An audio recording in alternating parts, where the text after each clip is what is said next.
On the 16th of July, 1958, inside a Studebaker plant in South Bend, Indiana, an automobile rolled off the assembly line wearing a name that no longer described what built it. The engine was a Studebaker. The chassis was a Studebaker. The factory belonged to Studebaker. Only the grille, bolted on at the last stage of the line, still read Packard, a name that had once promised something else entirely. It was the final car the name would ever appear on. That year, the company sold 2,622 of them, a number so small that Checker, the company that built taxicabs, outsold Packard in the same 12 months. The name was retired the following year, 1959, quietly, with no announcement worth remembering. It had not always been a name attached to someone else's car. Between 1924 and 1930, Packard was the best-selling luxury automobile built in America, and in 1930 it sold nearly twice as many cars abroad as any other marque priced above $2,000. Presidents of the United States rode in Packards, Franklin Roosevelt among them. In 1931, 10 Packards belonged to the Imperial House of Japan. For 3 decades, the badge that ended its life screwed to a rebadged Studebaker had meant, to the wealthiest people on earth, the finest automobile American industry could build. Packard did not fail the way most companies fail. There was no rival that undercut it, no better car that made it obsolete, no slow slide into irrelevance.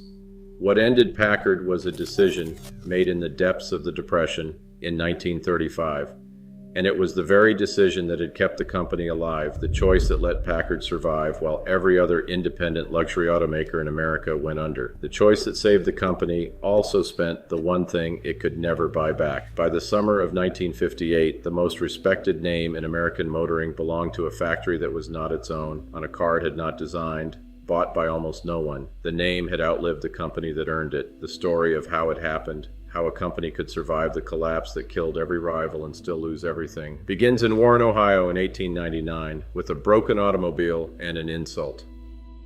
Chapter 1. The Insult That Built an Empire. As the story is told inside the company for the better part of a century, it began with a complaint. James Ward Packard, an engineer from Warren, Ohio, grew dissatisfied with one of the automobiles built by Alexander Winton of Cleveland, a man who at the time was regarded as one of the country's leading automobile makers. The car gave him trouble, and Packard took his grievances directly to Winton himself, not once but repeatedly. Winton's reply, as the legend has traveled down through decades of company lore, was blunt to the point of contempt. If Packard thought he could build a better automobile, he was welcome to try. Whether the exchange happened in exactly those words has never been settled with certainty. What is certain is what came next. James Ward Packard and his brother William Dowd Packard, together with a partner named George Weiss, set out to do precisely what Winton had dared them to do. In November of 1899 in Warren, Ohio, the Packard Model A was produced, the first car to carry the family's name. Warren was not Detroit. It had no supply chains, no pool of skilled machinists waiting for work, no reputation to lean on. What it had was a Packard who believed apparently that an insult was reason enough to build an industry, and 2 brothers with the engineering discipline and the capital to test whether he was right. The company that grew out of that grievance never tried to compete on price, not once, not in nearly 6 decades of building automobiles. In 1901, Packard began running the advertising line that would outlive every other slogan Detroit ever produced: "Ask the man who owns one." 4 words, and inside them an entire philosophy. Packard was not asking a stranger to trust an advertisement. It was asking a stranger to trust the men who had already paid full price and judged the car worth it. The company built nothing at a discount and apologized for nothing at a premium, and for the better part of 30 years, the strategy worked exactly as intended. The value of a Packard rested on the standing of the man who owned it, and the standing of the man who owned it rested in turn on the fact that it was a Packard. The engineering had to earn that reputation, and in 1916 it did. Packard introduced the Twin 6, a 12-cylinder engine that stood among the first production V12s built in the United States, at a time when most American manufacturers had not yet mastered a reliable 8, let alone a smooth and dependable 12. It was not merely a marketing coup. When the United States entered the war in Europe the following year, that same engineering was adapted into the Liberty L-12, the aircraft engine that powered American planes over the Western Front. A company built on a wounded engineer's pride was now supplying the engines behind the nation's air power in a world war. By the middle of the 1920s, the insult had become an empire. Between 1924 and 1930, Packard was the best-selling luxury automobile built in America, a distinction no competitor took from it across the entire span of those 6 years. In 1930 alone, Packard sold nearly twice as many cars abroad as any other marque priced above $2,000, a figure that measured not just demand, but the reach of a name that had crossed oceans on nothing but its reputation. Presidents of the United States rode in Packards, Franklin Roosevelt among them. And in 1931, 10 Packards belonged to the Imperial House of Japan, purchased not for utility, but for what the badge on the hood was understood everywhere in the world to mean. There was no advertising campaign large enough to manufacture that kind of reach on its own. It had to be earned car by car, decade by decade, by a company that refused, as a matter of policy, to build anything it could not stand behind completely. The workshop in Warren, Ohio, that had opened with a single Model A in 1899 was 30 years later building the automobile that heads of state and royal households on opposite sides of the earth chose above every other option available to them. None of it had come from being the cheapest car in the lot, or the newest name in the business, or the loudest advertiser in the trade papers. It had come from a single, unbending idea planted in an argument over a broken automobile and a wounded ego, that a company could build something so far above reproach that price would never enter the conversation. For 3 decades, that idea carried a small workshop in Warren, Ohio, to the top of the American automobile industry. The idea had a weakness, though it would take a stock market collapse to expose it. A company built entirely on the standing of the men who could afford it had staked its entire fortune on the presumption that there would always be enough of those men and that they would always be willing to pay for the privilege of being seen in one. Nothing in 3 decades of unbroken reign had forced Packard to ask what happened if that presumption ever failed. In October of 1929, it was about to be tested in a way none of Packard's founders, insulted or otherwise, could ever have anticipated. Chapter 2, Too Proud to Bend. The test came faster than the crash itself. A market built on men who did not need to look at the price of anything does not shrink the way an ordinary market shrinks. It does not slow. It stops all at once, because the thing it was selling was never really the automobile.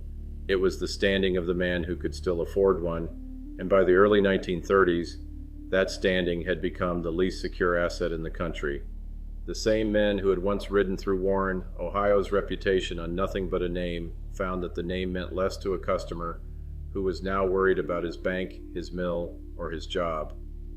Around Packard, the class of manufacturer built on that exact customer began to disappear. Peerless, Marmon, Pierce Arrow, each an independent luxury maker with its own loyal following, each one just as convinced as Packard had been that reputation was a kind of currency the market could not touch. The Depression touched it. It touched all of them, and it did not touch them gently. Packard's answer, when it came, was not to retreat toward the customer who could still afford a car. It was to build finer ones for the customer who could not be touched at all, on the theory that a company which had refused for 30 years to build anything beneath its dignity could not now abandon that dignity because the country had grown poor around it. The company that had never once discounted itself into a sale was not about to start discounting itself into survival. It would simply outbuild the collapse and wait for the men still wealthy enough to notice, as though the crash were a passing weather system rather than a structural collapse of the very customer the company had spent 3 decades cultivating. It was, in its way, a perfectly consistent decision. Every instinct that had carried the company from a workshop in Warren, Ohio, to the top of the American automobile industry argued for the same response now that it had argued for in 1901 and again in 1916 and again through the whole of the 1920s. Build the finest thing possible and let the world come to it. The instinct had been correct for 30 years running, and that was precisely the trouble with it. The one real compromise, when it finally arrived reluctantly and half-heartedly, which may be why it failed. The Light 8 was Packard's first attempt at a car priced for a customer the company had never previously acknowledged existed, a Packard built to be reached rather than aspired to. It confused the very customers it was meant to attract. A cheaper Packard was, to the ordinary buyer, a contradiction that made no sense to purchase, and to the loyal Packard buyer, a betrayal that made no sense to defend. The Light 8 sold poorly, was withdrawn, and settled nothing. The arithmetic that followed was not a matter of opinion. opinion. Packard closed the fiscal year of 1932 with a net loss of roughly $7 million, a figure that would translate in 2008 dollars to something in the neighborhood of $108 million. A company that had never in its history borrowed money it could not repay was now losing it at a rate that no amount of reputation could offset. The men who bought Packards because the badge announced their standing were, in growing numbers, no longer in a position to buy anything at all. There is a particular kind of failure reserved for a company that has never been wrong about itself before. Packard had spent 3 decades treating prices beneath its notice, and the habit did not break simply because the ledger demanded it should. Somewhere inside the company, a slower and more uncomfortable arithmetic was beginning to surface. That admiration, however genuine, however earned car by car across 30 years, did not itself meet a payroll. Peerless was already gone in every way that mattered. Marmon was dying. Pierce Arrow was dying more slowly, but dying all the same. Packard had not yet discovered it, not fully, not in a way that had changed a single decision on the factory floor. The Light 8 had failed not because the company reached too far down market, but because it had not reached far enough and had not meant it when it tried. What remained, as the losses compounded and the independents around it went dark one by one, was a choice the company had spent 30 years insisting it would never have to make. Build a car cheap enough to save the company, or keep its pride intact and close its doors behind Peerless, Marmon, and Pierce Arrow.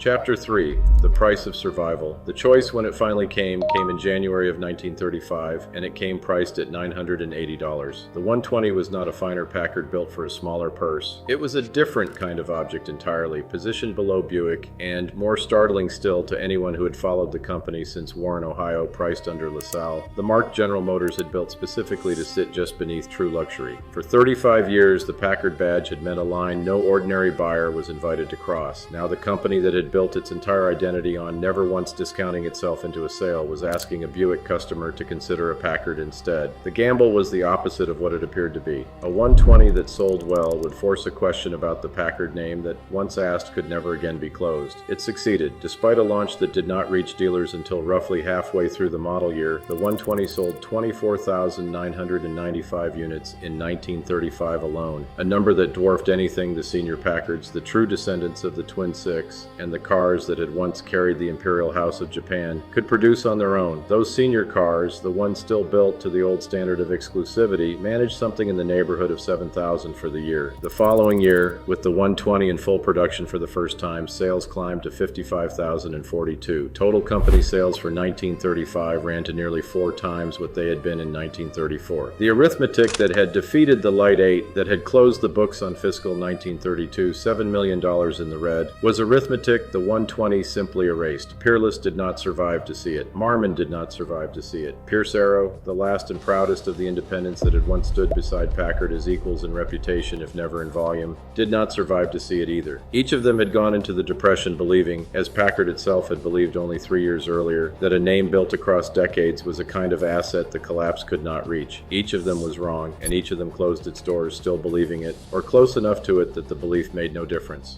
Packard alone, of the great independent luxury builders, walked out of the 1930s still building cars. The company that had refused longest to bend was, in the end, the only one that bent in time. But the price of that survival was not paid in dollars, and it did not appear on any balance sheet the accountants who had tallied the 1932 loss would have recognized as a debt. It was paid in the one asset Packard had spent 35 years accumulating and could not simply manufacture more of on a factory floor. The certainty, among the men who bought Packards, that the name announced something the car alone did not. Once the company had told its customers to ask the man who owns one, confident that whatever he said would only confirm what the badge already promised. Now the man who owned one might have paid less for it than his neighbor's Buick. Under Max Gilman, the executive who oversaw the junior line's expansion, the cheaper Packards were pushed further still, positioned in a class below even the Lincoln Zephyr, Ford's own reach into the medium-priced field. The senior cars, the Packards that had once been the entire point of the company, dwindled with each passing year against the volume selling beneath them. By 1939, the Packard 12, the direct heir to the Twin Six and to everything the mark had meant before the crash, was discontinued entirely. Nothing replaced it at the top. Nothing needed to.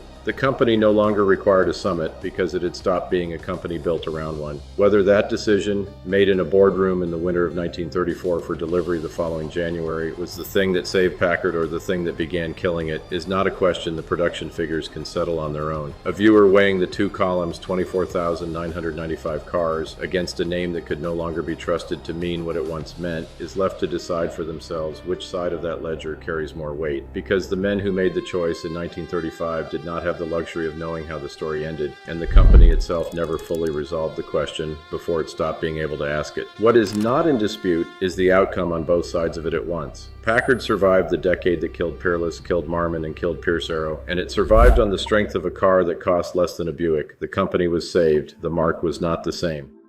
Chapter 4, The Marriage to a Corpse. By the middle of the 1950s, the name that had once separated its owner from every other driver on the road no longer separated much of anything. The Packard sold in showrooms across the country in this era sat in the same price bracket as a well-equipped Buick, and a buyer cross-shopping it against an Oldsmobile was not making an unreasonable comparison. The senior line, the cars that had once carried presidents in the Imperial House of Japan, existed now mostly as a memory the advertising still gestured toward, a heritage invoked in copy far more often than it was justified on the showroom floor.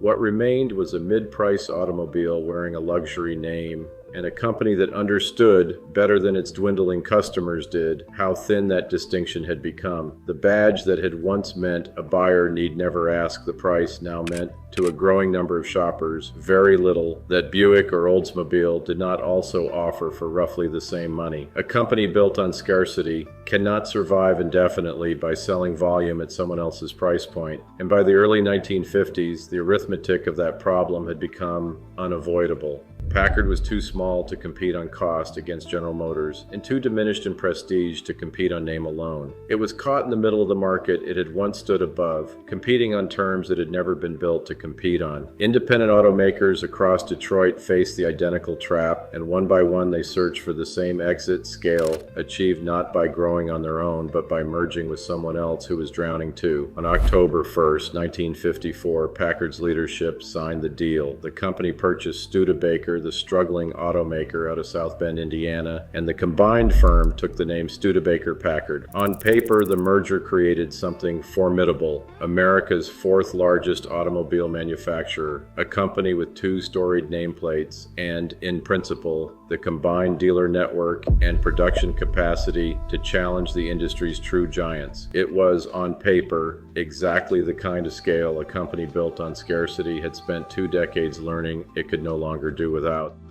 The man chosen to run the new company was James Nance, recruited from Hot Point, an appliance maker, brought in on the promise that an outsider's discipline was exactly what a fading luxury mark required. Nance had no history in automobiles. He had a history of selling refrigerators and washing machines to a public that judged them on price and reliability, not on the kind of prestige Packard had spent half a century manufacturing and was now, in effect, trying to sell off. He arrived at Packard with a mandate to fix a car company using the instincts of an appliance man, and the merger with Studebaker became the first and largest test of whether that mandate meant anything at all. The deal that made Nance the head of America's fourth largest automaker was not built on the scrutiny a merger of that scale should have demanded. Due diligence, the unglamorous work of opening a company's books and confirming that the figures on the page matched the condition of the business underneath them, was, by the company's own later account, placed behind what has been described simply as merger fever, the contagious urgency of two failing companies, each convinced that combination was survival, and that any delay might cost them the chance. Packard did not examine Studebaker's finances with the skepticism the moment demanded. It examined them with the hope of a company that badly wanted the deal to work, and a company that wants a deal badly enough will read the numbers the way it needs to read them, not the way they are. What that haste concealed was a fiction dressed up as a business plan. The combined company, once its costs and obligations were finally added up in full, needed to sell roughly 250,000 cars a year simply to break even. It was a figure divorced from anything either company had achieved separately, and further still, from anything they were likely to achieve together. Studebaker had been losing money precisely because its costs outran any realistic sales volume, and Packard, folding its own smaller and shrinking production into that same structure, did not solve the problem. It inherited it at a larger scale and with far less room to maneuver. 250,000 cars was not an ambitious target. It was an impossible one, a number that assumed a rate of demand neither company had come near even in its better years, but it sat in the merger's own arithmetic as though it were simply the next milestone to be reached. Studebaker-Packard never came close to it in a single year, not in 1954, and not after. The number that was supposed to define solvency instead defined, from the opening months of the merger onward, exactly how far short of solvency the company stood. Packard had gone looking for a partner strong enough to help it survive. It had, in effect, married a corpse and inherited that corpse's debts along with its factories and its name. Viewers who feel the same pull toward this kind of history, the slow unraveling behind a familiar badge, are invited to subscribe to Motor Eulogies before the story goes on. There is more of it to tell. What followed the merger was not the rescue Nance had promised when he left Hot Point for Detroit. It was not the scale that fourth largest automaker in America was supposed to confer, and it was not the stability two struggling companies had each hoped the other might supply. It was a company borrowing against a name it had already spent once, now spending what remained of it to service debts that had never belonged to Packard in the first place. The marriage that was supposed to save two companies instead confirmed that neither one alone had been strong enough to survive on its own terms. Studebaker gave Packard a second name to die under, and little else.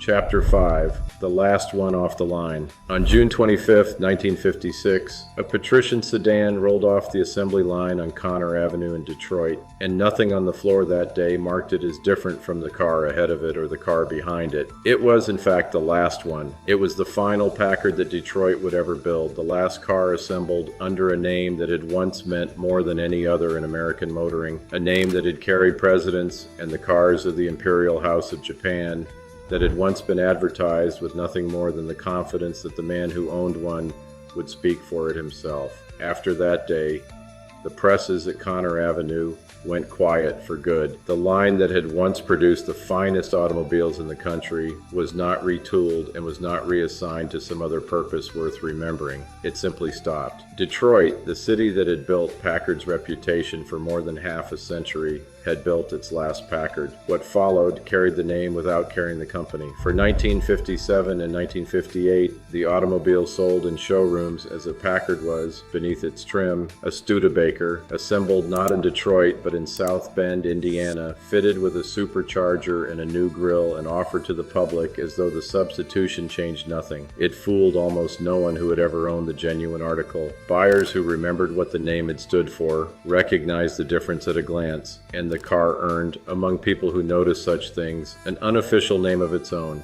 the Packard Baker, a nickname that was half tribute, half epitaph, and entirely accurate. The market delivered its verdict without hesitation. In 1958, the company sold 2,622 cars under the Packard name, a number that would have counted as a catastrophe even in the depths of the Depression, when every independent luxury maker in the country was fighting for its life. Checker, a company that built taxi cabs for hire, sold more cars that year than Packard did. The name that had once ridden with presidents and with the Imperial House of Japan was now outsold by a fleet vehicle bought by cab companies, purchased by almost no one who still cared what a Packard was supposed to mean.